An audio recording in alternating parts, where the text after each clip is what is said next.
Il y a quelque chose que personne ne t'a jamais dit. Quelque chose que les communautés prospères gardent pour elles depuis toujours. Ce n'est pas une formule magique, ce n'est pas un hack financier. Et pourtant, cette connaissance fait toute la différence entre ceux qui accumulent la richesse et ceux qui la voient s'évaporer. Le plus fou dans tout ça, c'est que ce n'est pas une question de combien tu gagnes. C'est une question de ce que tu refuses de laisser partir. Pense à toutes les fois où tu as accepté quelque chose que tu aurais dû refuser. Toutes les fois où tu pensais faire preuve de bonté, alors qu'en réalité, tu sabotais ton propre avenir. Je sais ce que tu te demandes. Comment le fait d'aider les autres pourrait être mauvais? Laisse-moi être très clair avec toi, où il existe une frontière invisible entre donner intelligemment et se détruire soi-même. Et la majorité des gens ne la voient qu'une fois qu'il est déjà trop tard. Aujourd'hui, je vais te révéler quelque chose que peu de gens comprennent vraiment. Il existe des éléments spécifiques dans ta vie que tu distribues sans doute chaque jour sans même le remarquer. Et l'un d'entre eux en particulier est responsable de plus d'échecs financiers que tous les autres réunis. Cette ressource, tu la donnes sans compter. Elle paraît anodine. Et pourtant, elle a anéanti plus de projets de vie que n'importe quel investissement raté. Je vais te révéler lequel dans quelques instants. Mais avant ça, il faut que tu comprennes pourquoi tout ceci est crucial. Shalom, je m'appelle Rabin Joseph. Aujourd'hui, on va aborder un sujet qui risque de bousculer tes certitudes. On va parler de frontières, de préservation, de sagesse millénaire qui contredit ce que la société moderne t'a enseigné. Dans la tradition juive, il y a un principe essentiel. Offrir sans discernement cause du tort aux deux parties, celui qui offre et celui qui accepte. Ta bonté mal dirigée ne te blesse pas uniquement toi. Elle nuit également à celui que tu cherches à soutenir. Certains vont dire « Mais rabbin, vous prêchez l'égoïsme ». Absolument pas. Il y a un monde entre égoïsme et intelligence. La personne égoïste refuse par cupidité. La personne intelligente refuse les aides stupides parce qu'elle sait qu'elles ne bénéficieront à personne. Le Talmud contient un enseignement qui affirme « Celui qui offre sans cadre ouvre grand les portes du désordre dans son existence. Donner sans limite engendre amertume, malentendu, attente floue et destruction finale. » Les penseurs juifs ont étudié le comportement humain pendant des siècles et ils ont repéré des tendances récurrentes. Certaines ressources ne doivent absolument pas circuler sans contrôle. Certaines choses exigent une protection rigoureuse, non pas par avarice, mais par lucidité. Et maintenant, je vais te révéler quelque chose qui va te surprendre. Donner sans réflexion a ruiné davantage de patrimoine que tous les vols réunis.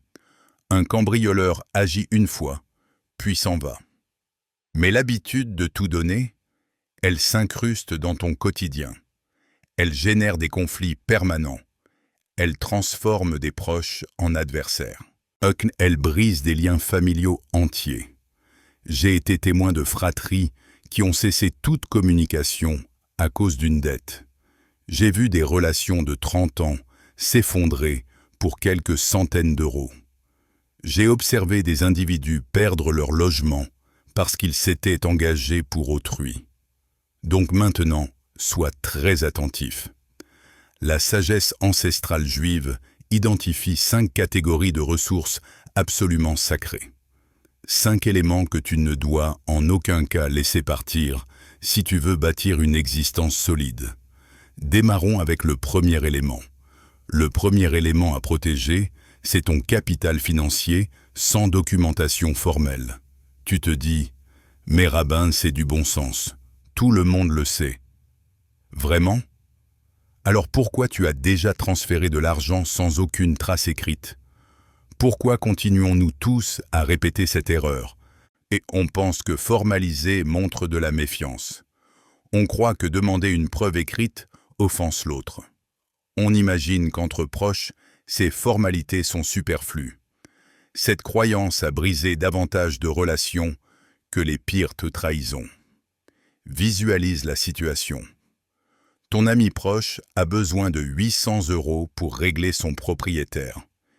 Il te jure qu'il remboursera dans 4 semaines. Vous vous connaissez depuis 20 ans. Naturellement, tu lui fais confiance. Tu effectues le virement. Sans papier, sans témoin. 4 semaines s'écoulent. Silence radio. 8 semaines passent. Un malaise s'installe. 12 semaines s'écoulent. Tu envoies un message délicat. Ah oui, pardon. Sous peu, j'ai eu des frais inattendus. 6 mois disparaissent.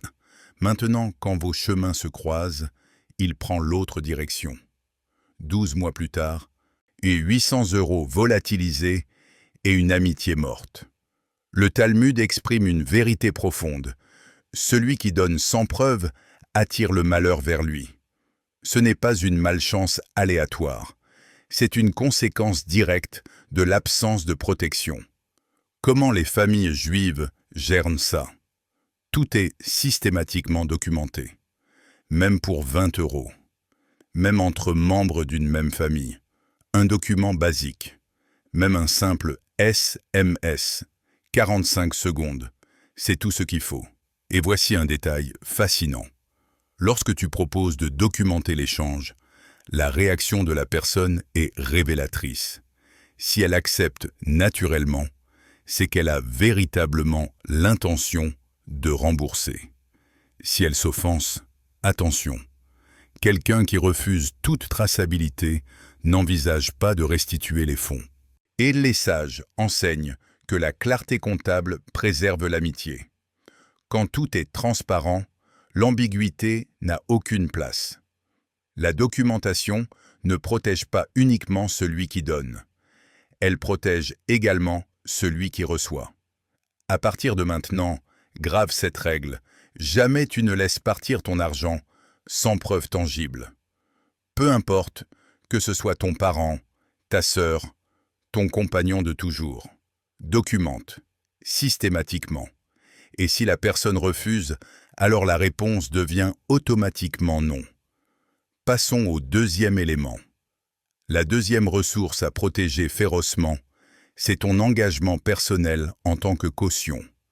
Quelqu'un s'approche de toi. Il traverse une situation compliquée. Il souhaite acquérir un véhicule, louer un logement, contracter un emprunt. L'institution exige une caution. Et il te fixe avec ce regard implorant. Allez, c'est seulement une signature. Ça ne t'engage à rien. Je vais assurer les paiements. Et aie confiance. Et toi, parce que tu es quelqu'un de bien, tu signes ce papier. Laisse-moi t'expliquer le risque. Quand tu paraphes comme caution, tu mets en jeu ta sécurité financière complète. Tu hypothèques ta sérénité d'esprit. Tu engages ton futur. Cette signature déclare « Si cette personne ne règle pas, c'est moi qui réglerai. » Et dans la majorité écrasante des situations, tu finiras par régler. Réfléchis logiquement. Si cette personne possédait la fiabilité nécessaire pour obtenir ce crédit seule, elle n'aurait aucun besoin de caution. Le fait même que l'organisme exige une garantie signifie qu'elle représente un danger trop élevé. Un homme de ma connaissance a accepté d'être caution pour un parent. Tes 30 000 € pour lancer une entreprise. 9 mois plus tard, l'entreprise a coulé. Le parent s'est évaporé. Et devine qui a dû débourser les 30 000 €? L'homme. Il a dû céder son véhicule, s'endetter lui-même, anéantir ses réserves pour une dette qui n'était pas la sienne. Le Talmud est catégorique. Celui qui se constitue garant charge ses épaules d'un poids qui ne lui appartient pas. Comment la communauté juive traite ces sollicitations? Avec une politique absolue, on ne se constitue jamais caution. Les sages déclarent « Je peux t'aider de différentes manières, mais mon engagement contractuel n'est pas disponible. Tu veux sincèrement aider quelqu'un qui nécessite des fonds? Donne-lui directement la somme que tu peux te permettre de ne jamais revoir. Mais ne confie jamais ton engagement de caution, parce que cet engagement met en jeu tout ce que tu as construit. À partir de maintenant, la réponse est toujours non, sans culpabilité, sans hésitation. Non. Avançons vers le troisième élément. Le troisième élément sacré, ce sont tes instruments de travail. Si tu es photographe, ton équipement ne sort pas. Si tu es artisan, tes outils restent chez toi. Si tu travailles via ordinateur, ta machine reste sur ton bureau. Ce qui génère tes revenus demeure en ta possession, systématiquement. Le Talmud énonce « Ne laisse jamais partir ce qui te permet de te nourrir, sinon tu abandonneras ta propre subsistance. » Pourquoi cette règle est si stricte? Premièrement, tes outils ont une valeur que les autres ne perçoivent pas. Pour toi, c'est ta source de revenus. Pour l'autre, c'est juste un objet. Deuxièmement, si l'outil est endommagé ou égaré, et tu perds ta capacité productive, ta générosité te coûte directement des revenus. Troisièmement, les instruments professionnels sont personnels. Tu les maîtrises parfaitement. Quelqu'un d'autre ne les manipulera jamais avec le même soin. Un ami photographe a refusé de prêter son matériel à 4 000 €. L'autre s'est formalisé. Tu me fais pas confiance? C'est juste du matériel photo. Pour mon ami, c'était son bureau, son usine, sa source de revenus. Quelques mois après, cette personne a emprunté un appareil à quelqu'un d'autre. Elle l'a fait chuter. L'appareil était détruit.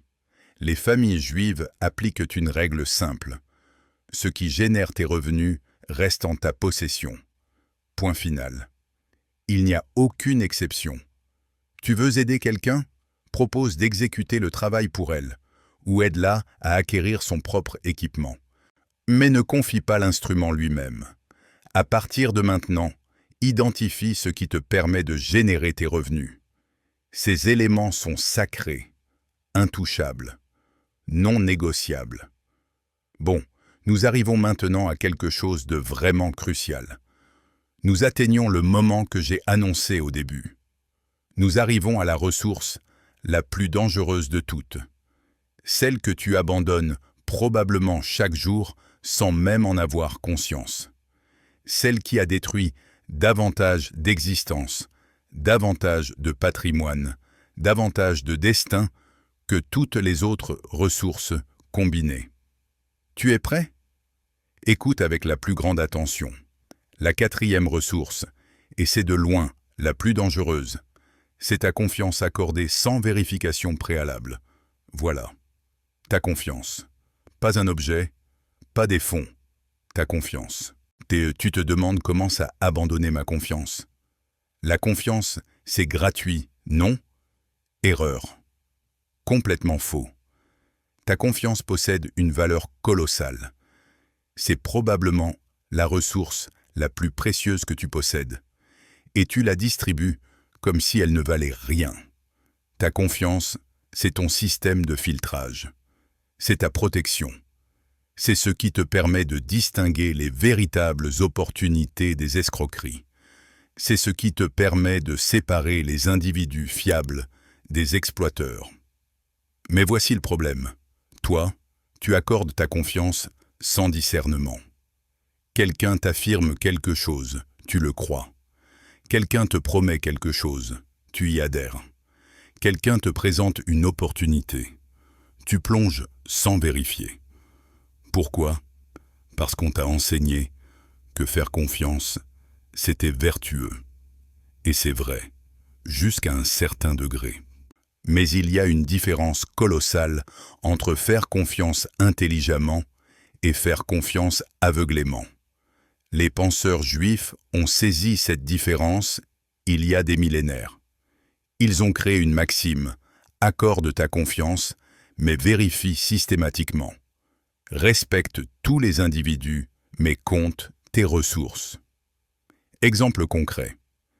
Quelqu'un vient te proposer un placement financier. Il te montre des projections impressionnantes. Il te parle de rendements extraordinaires. Il a une apparence professionnelle. Et toi, tu te dis « pourquoi pas ?» Il semble honnête. Stop. Juste là. Tu viens d'accorder ta confiance sans vérification. Tu as basé ta décision sur ton ressenti, sur l'apparence, sur les paroles de quelqu'un que tu viens de rencontrer. C'est de la folie. Qu'est-ce qu'une personne formée à la sagesse juive ferait? Elle poserait des questions, énormément de questions. Qui sont vos clients? Puis-je les contacter? Quels sont les risques? Avez-vous des documents officiels? Elle ne se satisferait pas des réponses verbales. Elle vérifierait concrètement. Ce n'est pas de la paranoïa, c'est de la diligence raisonnable. C'est protéger ta confiance comme tu protèges ton argent. Parce que ta confiance mal placée te coûtera bien plus cher que ton argent mal investi. Le Talmud dit « Le sage vérifie d'abord et fait confiance ensuite. L'insensé fait confiance d'abord et vérifie trop tard. » Pense à combien de fois tu as accordé ta confiance trop rapidement. Combien de fois tu t'es fait duper. Combien d'argent perdu. Combien de temps gaspillé. Quand tu accordes ta confiance à tout le monde, tu n'as plus aucun système de filtrage. Tu laisses entrer n'importe qui dans ton existence. Et tu deviens une cible idéale pour tous les escrocs, tous les profiteurs. J'ai observé tellement de personnes brillantes se faire anéantir financièrement parce qu'elles accordaient leur confiance trop facilement. Elles croyaient le vendeur qui promettait des miracles. Elles croyaient l'associé qui jurait qu'il apporterait les fonds demain. Et systématiquement, lorsque tout s'effondrait, elles prononçaient les mêmes mots. Mais je lui faisais confiance. Comme si ça expliquait tout. Comme si faire confiance était une excuse pour ne pas vérifier. Non. Le monde récompense ceux qui accordent leur confiance avec discernement, pas ceux qui l'accordent avec naïveté. Alors comment protèges-tu ta confiance? Tu vérifies, systématiquement. Quelqu'un t'affirme qu'il a de l'expérience? Demande des preuves. Quelqu'un te dit qu'il a réussi? Demande des références. Quelqu'un te promet quelque chose? Demande-lui de le formaliser par écrit. Quelqu'un te présente une opportunité? Prends le temps de faire tes recherches. Et si la personne s'offense? Tant pis. Mieux vaut froisser quelqu'un que perdre ton patrimoine. Les personnes honnêtes comprennent. Les personnes sérieuses n'ont aucun problème avec les vérifications. Ce sont les escrocs qui s'offusquent quand tu poses des questions. La confiance se mérite. Elle ne se distribue pas automatiquement. Elle se construit avec le temps, avec les actions, avec les preuves. À partir de maintenant, traite ta confiance comme ton bien le plus précieux. Ne la distribue pas à n'importe qui. Vérifie avant d'accorder ta confiance. Fais tes devoirs. Pose des questions. Demande des preuves. Prends ton temps. Et ta confiance bien placée ouvrira des portes. Ta confiance mal placée te conduira à la ruine. C'est aussi simple que ça. Bon, nous arrivons à la 5e et dernière ressource. La 5e ressource à protéger, c'est ton temps sans frontières définies. Ton temps, la seule ressource que tu ne peux absolument pas racheter. Et pourtant, c'est la ressource que tu distribues le plus facilement. Quelqu'un te sollicite pour un service. Ça va prendre 10 minutes. Tu acceptes. 4 heures plus tard, tu es encore là. Quelqu'un te demande de l'assistance. Juste une fois. Tu acceptes. Maintenant, c'est hebdomadaire. Tu vois la tendance? Tu abandonnes ton temps sans fixer de frontières. Et maintenant tu es prisonnier de ta propre générosité. Tu passes ton existence à assister tout le monde, sauf toi-même. Le Talmud enseigne. Ton temps représente littéralement ta vie. Celui qui abandonne sa vie sans compter mourra dans la pauvreté. Chaque heure que tu offres à quelqu'un est une heure de ta vie. Une heure que tu ne revivras jamais. Je ne suis pas en train de t'encourager à ne jamais aider personne. Les Juifs sont généreux avec leur temps, mais ils font quelque chose que tu ne fais probablement pas. Ils fixent des frontières claires dès le départ. Je peux t'assister pendant 1 heure maximum. Je suis disponible uniquement ce mardi. Je peux exécuter ça une fois, mais pas régulièrement. Ces phrases sont magiques. Elles créent un cadre. Elles établissent des attentes claires. Elles te protègent contre l'exploitation. Parce que quand tu aides quelqu'un sans frontières, tu ne l'aides pas vraiment. Tu le rends dépendant. Et tu lui retires la motivation de trouver ses propres solutions. Et un jour, quand tu ne pourras plus être présent, cette personne s'écroulera. Les sages affirment « aide ton prochain », mais n'oublie jamais que tu es également ton propre prochain. Tu as le droit de protéger ton temps. Tu as le droit de refuser. Tu as le droit de fixer des frontières. Si tu ne protèges pas ton temps, personne ne le fera à ta place. Les gens continueront à te solliciter. Ils continueront à empiéter sur ton temps. Non pas parce qu'ils sont mauvais, mais parce que tu as établi ce pattern. Comment tu procèdes? Avant d'accepter d'aider, pose-toi 3 questions. Est-ce que je possède vraiment le temps? Est-ce que cette personne ne peut vraiment pas se débrouiller autrement? Est-ce que ça ne va pas empiéter sur mes priorités? Si la réponse à l'une est non, alors ta réponse finale est non. Si tu décides d'aider, fixe les frontières avant d'accepter. Oui, je peux t'assister pendant 1 heure maximum. Oui, je peux faire ça samedi matin, mais pas l'après-midi. Sois spécifique, sois clair, sois ferme et respecte tes propres frontières. Si tu as annoncé 1 heure, après 1 heure, tu t'arrêtes. Sinon tes frontières ne signifient rien. Ton temps est la ressource la plus précieuse que tu possèdes, plus précieuse que l'argent, parce que l'argent, tu peux le récupérer. Le temps, jamais. Le Talmud affirme « 1 heure investie dans ta croissance vaut davantage que 10 heures données aux autres ». Ce n'est pas de l'égoïsme, c'est de l'intelligence. Parce que plus tu grandis, plus tu as à offrir. Alors fixe tes frontières. Protège ton temps. Refuse quand c'est nécessaire. Voilà. Nous avons fait le tour des 5 ressources à ne jamais abandonner. Récapitulons. Premièrement, ne laisse jamais partir ton argent sans documentation formelle. Documente systématiquement. Deuxièmement, ne confie jamais ton engagement en tant que caution. Refuse systématiquement. Troisièmement, ne laisse jamais partir tes instruments de travail. Ce qui génère tes revenus reste avec toi. Quatrièmement, et c'est le plus dangereux, ne laisse jamais partir ta confiance sans vérification. Vérifie systématiquement. Et cinquièmement, ne laisse jamais partir ton temps sans frontières définies. Fixe des limites avant d'aider. Ces 5 règles vont probablement te sembler sévères. Elles vont contredire ce qu'on t'a enseigné. On t'a dit d'être généreux. On t'a dit de faire confiance. On t'a dit de donner sans compter. Mais regarde où ça t'a conduit. Examine ta situation financière. Examine tes relations. Examine ton niveau de stress. La générosité sans discernement n'est pas de la générosité. C'est de l'autodestruction. Et elle détruit celui qui offre et celui qui reçoit. Les penseurs juifs ont compris, il y a des millénaires, que la vraie générosité possède des frontières. que donner sans structure, c'est créer du désordre. Ils ont créé ces règles non pas par avarice, mais par sagesse profonde.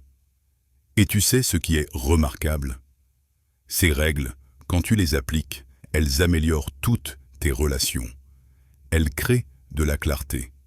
Elles éliminent l'ambiguïté. Elles établissent des attentes réalistes. Elles protègent les deux parties. Le Talmud promet: celui qui se respecte sera respecté. Celui qui fixe des frontières sera honoré. Et celui qui protège ce qui est précieux prospérera. Mais pour que ça se réalise, tu dois commencer dès aujourd'hui. La prochaine fois que quelqu'un te sollicite pour de l'argent, documente ou refuse. La prochaine fois que quelqu'un te sollicite pour être caution, refuse. Toujours. La prochaine fois que quelqu'un veut emprunter ton instrument de travail, refuse. Toujours. La prochaine fois que quelqu'un sollicite ta confiance, vérifie d'abord. Toujours. Et la prochaine fois que quelqu'un sollicite ton temps, fixe les frontières avant d'accepter. Toujours. Ces règles vont transformer ton existence, mais uniquement si tu les appliques concrètement. Uniquement si tu as le courage de refuser quand il le faut. Je sais que ce n'est pas facile. Je sais que tu vas ressentir de la culpabilité. Je sais que certaines personnes vont être déçues. Oh, mais tiens bon, ces sentiments passeront. Et ce qui restera, c'est une existence plus solide, des relations plus saines, et une richesse qui grandit. Les familles juives transmettent ces principes de génération en génération. C'est pour cette raison qu'elles réussissent. Ce n'est pas de la chance, c'est de la discipline, c'est de la sagesse. C'est le courage de fixer des frontières et de les respecter. Et maintenant, cette sagesse est entre tes mains. Tu la connais. Tu comprends pourquoi elle est cruciale. Tu sais comment l'appliquer. La seule question qui reste: vas-tu le faire? Tu le mérites. Tu mérites de construire ta richesse. Tu mérites d'avoir des relations saines. Tu mérites de prospérer. Mais ça demande du travail, de la discipline, du courage. Et le Talmud affirme: chaque jour représente une nouvelle opportunité de faire le bon choix. Aujourd'hui est ton opportunité. Commence aujourd'hui. Fixe tes frontières. Protège ce qui est précieux. Applique ces 5 règles. Shalom. Et que l'Éternel bénisse chaque frontière que tu poseras, chaque refus que tu prononceras avec sagesse, et chaque acceptation que tu donneras avec intention. Que tu construises une richesse solide, des relations authentiques et une existence de prospérité. N'oublie jamais: abandonner sans discernement détruit, offrir avec sagesse construit. Sois sage, sois fort, et protège ce qui est précieux. Shalom.